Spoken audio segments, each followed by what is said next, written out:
In this video, we will show you some of the user experience and user interface features that are new to Studio 4.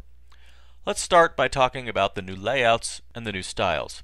Layouts, of course, define how things are organized in your user interface, like the fact that there are 3 tabs in this tab group, 4 over here, and that these tools show up in the toolbar when this activity tab is selected. Studio 4 includes 4 new layouts.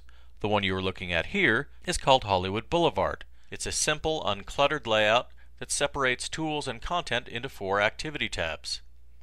Full Service is its little brother, and it simplifies things even more with a feature still being beta tested called Workflow Assistant. Workflow Assistant helps you select tools and content based on your current activity. It can be very helpful, but it also has its limitations. Self-service gives you no such assistance and has no such limitations.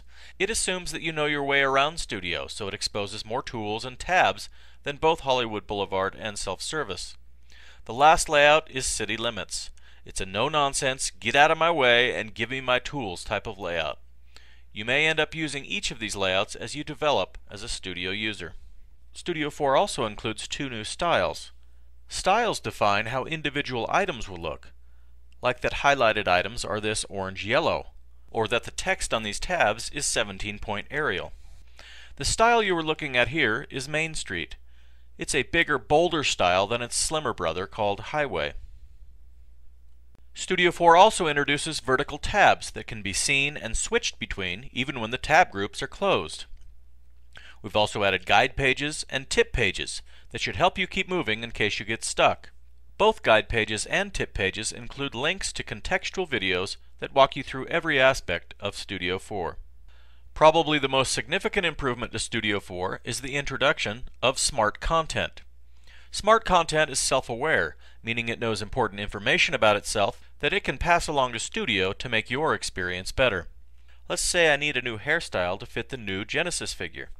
The old way of doing it can be a little troublesome. Even if I know where the hairstyle is located, it still takes me quite a bit of time to navigate through the folder hierarchy to find just one hairstyle. And if I want to find another hairstyle, it may be in a completely different folder hierarchy. Once we find a hairstyle, how do we know which figures it works with? This is tedious, tiresome, and if you don't know where the file is located, it's completely frustrating.